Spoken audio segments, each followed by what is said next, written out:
საღამოშვიდობის დიანა, მივესალმები ტელეპიროლის მაყურებელს. დიახ, მოვისმინეთ ჩვენ მდინარაძის ბრიფინგი, რომელმაც სიძულვილის ენასთან მიღწეული შედეგებით იტრაბახა ბრიფინგის დასაწყისში და ბრიფინგის ბოლოს თქვა, რომ ძალადობასთან დაკავშირებით, იმ ორგანიზებულ თავდასხმასთან დაკავშირებით, რომელიც მოხდა გასულ კვირას საქართველოს პარლამენტში ჩვენი პოლიტიკური გუნდის წევრების მიმართ, თურმე სამართლებრივი რეაგირების აუცილებლობა არ დგას და მეტიც თურმე სამართლებრივი პრეცედენტი ამისი არ არსებობს და თითქოს ამისგან ამ თავდამსხმელებს იცავს იმუნიტეტი.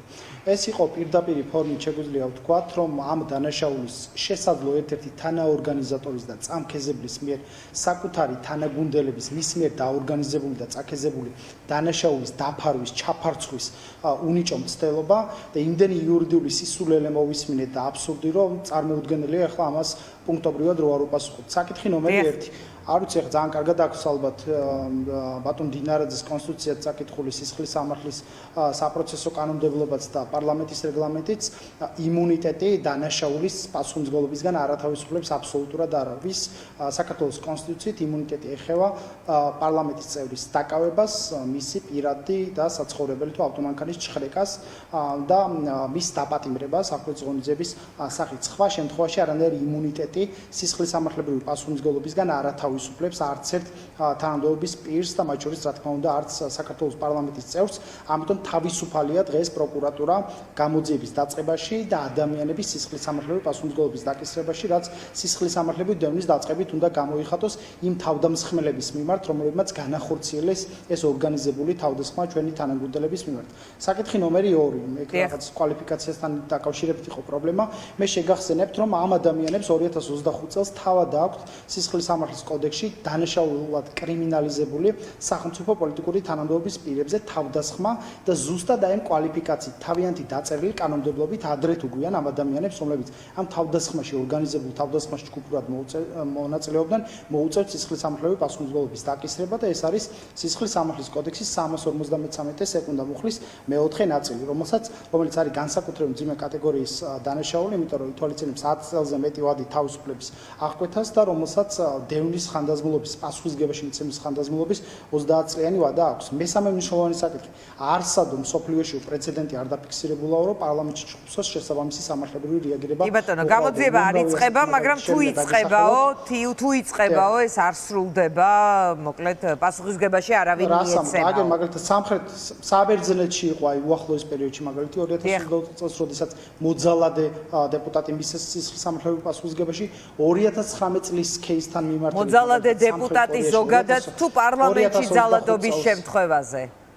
პარლამენტში ძალადობის შემთხვევაზე მაქვს საუბარი. პარლამენტში მომხდარ ინციდენტზე, მაგალითად სამხრეთ კორეაში აგერ 5 წლის შემდეგ 26 ადამიანი მისცეს სისხლის სამართლებრივ პასუხისმგებაში. აი ესეთ დროს, როდესაც საუბრობენ, თითქოს სიძულვილის ენას ებრძვიან, რაღაცა და შერჩევითი მართლმსაჯულება არ არსებობს, თურმე კანონის წინაშე ყველა თანასწორია, თურმე სილის გაწვნისთვის ადამიანები წყობით უნდა იხდიდნენ საჯელს მარკერით გაკეთებული წარწერებისთვის. აი ეს ორმაგი სტანდარტი არაფერია თუ არა ფარისევლობა და პირდაპირ ნიშანი, მესიჯი, მწვანე ანთებული იმისთვის, რომ ეს ძალადობა გაგრძელდეს. თვითონ თქვა დღეს ხო, გამოვიდა ადამიანი და თქვა, რომ კიდე კარგი გამახსენდა, რომ დეპუტატი არ ვიყავიო, თორემ მეც თავით გადავეშვებოდიო და ამ დანაშაულს წავახალისებდიო და ამ დანაშაულის თანამსრულებელი ვიქნებოდიო ერთ-ერთი. დაცვა მყავსო და ანუ სხვა ვალდებულება, სხვა მოდით აი კოორდინატორს უფრო მინისტრ კოორდინატორს უფრო დიდი პასუხისმგებლობა აქვს თუ სახელმწიფო პოლიტიკური თანამდებობის პირს, ასევე საქართველოს პარლამენტის წევრს, რომელსაც განსაკუთრებული თვენის ვალდებულება აკისრია, ხო?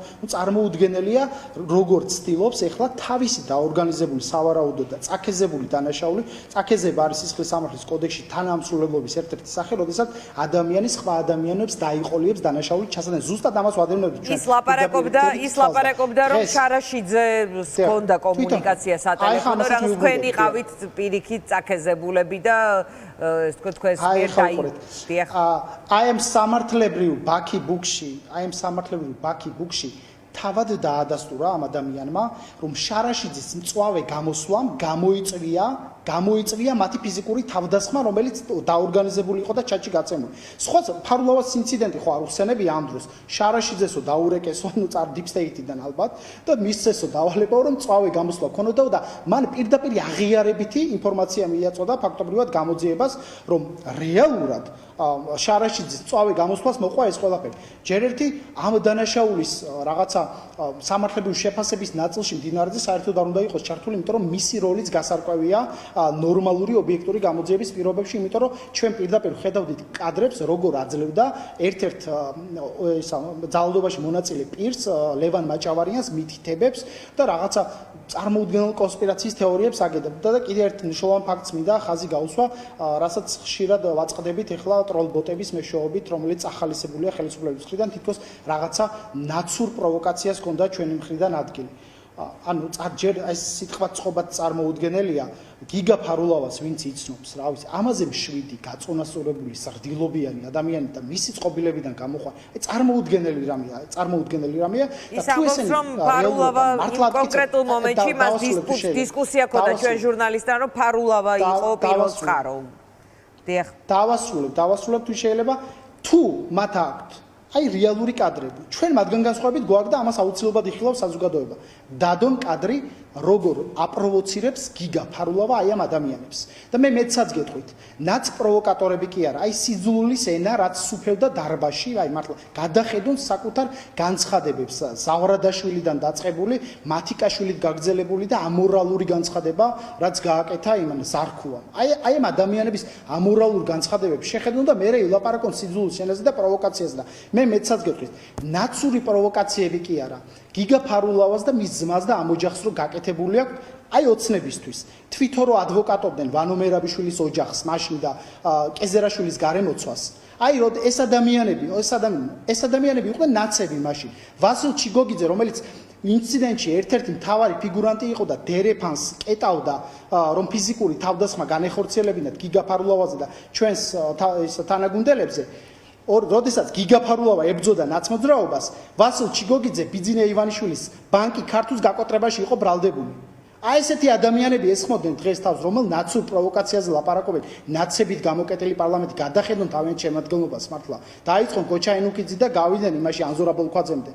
რომელ და ისა მათიკაშვილი და მათი ოჯახის წევრები როგორ სვამდნენ იმის სააკაშვილის სახლში მათ სადღეგრძელოებს, რომელ ნაცობაზე და რომელ პროვოკაციებზე ლაპარაკობ, თავიდან ბოლომდე პროვოკატორებიც, ორგანიზატორებიც, წამქეზლებიც, თანაამსრულებლებიც არიან ეს ადამიანები. ამიტომ მეგობრებო, ეხლა ფოკუსი უნდა გასწორდეს. ეხლა გამოძიების დაწყება არის ვალდებულება საგამოძიებო უწყებების და პირდაპირ კრიმინალში აგდებენ ეხლა გენერალურ პროკურატურას და ფაქტობრივად სამართლებრივ პასუხისმგებლობას აკისრებენ მათ დავასრულებ ერთსამით, როდესაც პირდაპირ მიუთითებენ, რომ დანაშაულზე რეაგირება არ მოახდინონ. ესე ვერ გამოვა მეგობრებო და კიდე ერთი და დავასრულებ თქვენ შეკითხვამდე ადამიანურად, აი გავიგებდით კიდე რაღაცნაირად ბოდიშის მოხდასაც რაღაცა ჭირდება, მორალი ჭირდება, ღირსება ჭირდება, დიდი ადამიანობა ჭირდება. ცუდი სანახავი იყო, ანუ ეს არის სანახავი რო გახდა და საზოგადოება მიხილა, ეს არის მათთვის ცუდი, თორე სანახავი რო არ ყოფილიყო და კამერების მიღმა რა პრობლემა იყო, ანუ მორალურად არ გრძნობენ არანაირ პასუხისმგებლობას და პოლიტიკურ პასუხისმგებლობას ვიღებდო. პოლიტიკური პასუხისმგებლობის აღება იცით რა იქნებოდა? ამ ადამიანებს საპარლამენტო თანამდებობები რო დაეტოვებინათ და მანდატი დაეტოვებინათ და კაცურად გამოსულიყვნენ და ეთქვათ, რომ შეგვეშალა გიგა ფარულავასთან და არასწორად მოვიქეცით, მიპარვით, ლაჩრულად, თავში არ უნდა ჩაგვერტყა. აი ეს იქნებოდა პასუხისმგებლობის აღება, თუმცა ეს ვერ ვნახეთ ჩვენ სამწუხაროდ ამ ადამიანების გინებაზე და ხელის დარტყმაზე პასუხი ამაზრზენია ვიღაცაებისთვის, ამბობს დინარაძე და პირადად მე ვიყავი ობიექტი, რომელსაც მოპარვით ვირთხულად დარტყმის გამო იგივე ემოცია არ გვინახავს. წარმოიდგინეთ პირადად ჩემს წინააღმდეგ, რომ ასე ვირთხულად და მოპარვით დარტყმა ვიხილეთ, მერე რომ ვიღაცებმა იქ თავდამსხმელს ხელი დაარტყეს, იმაზე ბრაზდებოდნენ, რომ როგორ დაარტყეს იმ ადამიანს ხელი და მოკეთ უწონებდნენ კიდეც ის იხსენებს ინციდენტს, ეს არის მართლა ცუდი სანახავი იყო, ეხლა ზოგს გაუჭირდა იმ ფაქტის დაგმობა და მართლა ტაში და ოვაციებით ხვდებოდნენ ალეკოს ამ საქციელს, რომელიც სრულიად მიუღებელი იყო ნამდვილად, მაგრამ აი გამოიყენა ახლა ამ რიტორიკაში, დიახ. არა, ერთი წამი და ეს რიტორიკა შეიძლება გამოიყენო იმის მიმართ, ვინც ტაში დაუკრა ელისაშვილს მაშინ და ჩვენი პოლიტიკური გუნდი იყო ერთადერთი გუნდი, რომელმაც მიუღებელი უწოდა და ცემა ტყეპის ადგილი რო არ იყო არც საკომიტეტო მოსმენაზე და არც საქართველოს პარლამენტში პირდაპირ გვითქვამს, მე გამიკეთებია ესეთი ტიპის განცხადება და სტატუსი მაქვს, Facebook სტატუსი დაწერილი ამასთან დაკავშირებით, რომ მიუღებელი იყო, რაც არ უნდა რაღაცა ხდებოდეს სიგიჟე, ფიზიკური ანგარიშწორება ნებისმიერი სახელმწიფო პოლიტიკური თანამდებობის პირის მიმართ იქნება თუ ქუჩაში იქნება, ესეთი ძალადობის ადგილი განსაკუთრებით საქართველოს პარლამენტში, სადაც იდეების გაცვლის ადგილი უნდა იყოს, სიტყვის და აზრის გამოხატვის თავისუფლების ყველაზე მაღალი ბასტიონია დემოკრატიულ სახელმწიფოებში, იქ ასეთ ადგილი არ აქვს. ამიტომ ესეთი შენიშვნები მოიშემოინახოს სხვა ტიპის პოლიტიკური პარტიებისთვის და სხვა ადამიანებისთვის. აქ არ მგონია, რომ ვიღაცას ტაში დაეკრა ჩვენი პარტიიდან ელისაშვილისთვის, მოიყვანოს მაშინ განცხადება, აი რომელმა მოვიწონეთ ელისაშვილის აქციელი, ან მერე რაც ელისაშვილს გაუკეთეს თვითონ როდესაც ამის შემდეგ ის იწყებს აღწერას, რომ ეს თქვათ გავიდა გამომსვლელი შარაშიძე, მიიღო დავალება, რომ მოეხდინა პროვოკაცია, შემოვიდა, დაიწყო პრემიერის შეურაცხყოფა, ამაზე სიტყვიერი პასუხის გარდა ვერაფერი მიიღო და მეორე მათგანმა ფარულავამ დაიწყო ფიზიკური და სიტყვიერი დაპირისპირება. პირველი მან მოიქნია, დავასრულებ და შემდეგ თქვით, პირველი მან მოიქნია ხელი, პირველი მან შეიგინა, მიიღო სამწუხარო პასუხი და ამაზე ითხოვენ პასუხს. პროკურატურაში განცხადება შესული სახელმწიფო თანამდებობის პირის მიმართ თავდასხმაზე დაიწყეთ გამოძიება სამსახურეობრივი მოვალეობის შესრულების დროს, ანუ დედის გინება თუ არის მათი სამსახური, მოკლედ გვითხრან ესო. ეს იყო, ეს თქვა თავარი დღეს ბრიფინგზე, რომელიც ამ ეპიზოდს ეხებოდა. კი ბატონო, მაყურებლისთვის მოვყევი, თქვენ ეჭვი მაქვს, ვიცით გასაგებია, უბრალოდ აი პირდაპირ რო გითხრათ, აი გიგა ფარულოვას უნდა, რა ვიცი, ყოლიათ რესპონდენტად გიგა ფარულოვაზე წესიერი, კეთილსინდისიერი, ზრდილობიანი ადამიანი, აი მე არ ვიცი, არ მეგულება და ჩვენ პირდაპირ გეუბნებით, გვაქვს კადრები, როგორ უქნევს პირველი ხელაძე ხელს გიგა ფარულოვას და როგორ ცდილობს გიგა ფარულოვა მის მოგერიებას. არ არის ამ ეტაპამდე გამოქვეყნებული კადრები? დევს კადრები დევს დიანა საჯაროა ეს კადრები მე თქვი რაღაც განსხვავებულიდანაც გვაქვს ეს კადრები განსხვავებული რაკურსითაც გვაქვს ეს კადრები ამიტომ ბაქიბუქს თავი დაანებონდა ცრუ ვერსიების გავრცელებას ეხლა ნორმალური რაციონალური ხელისუფლება რა ვიცი წარმოუდგენელი ზიანი აქვს მიღებული არ არსებობს ადამიანი რა ვიცი რომელიც არ გმობს ამ ძალადობას რომელიც პოლიტიკურად ანგაჟირებული არ არის და იქ ჩათებში რაც არ უნდა დავალებები ჩაშლა უნდა პარტიული აქტივი და ადმინისტრაციული აქტივი რაც არ უნდა ხახავებით დააკავონ ამ ჩვენს პოსტებზე თუ ჩვენს ბრიფინგებზე ფაქტი არის ერთი მოცემულობა მათ ელექტორატშიც არიან დაზიანებულები და ეხლა დინარაძის როლი არის როგორმე გადაარჩინოს ის იმ ადამიანების რეპუტაცია რომლებიც თავიდან ბოლომდე არიან დანგრეულები მათ შორის დანგრეულები არიან თავად ოცნების ელექტორატის თვალში და ეს რეალობა კარნახობს ნორმალურ რაციონალ ხელისუფლებას რომ ამასთან დაკავშირებით შესაბამისი სამართლებრივი რეაგირება მოახდინოს სამართლებრივი რეაგირების მოხდენის რესურსი თუ არა გაქვს მინიმუმ პოლიტიკური რეაგირების მოხდენის რესურსი ხო გაქვს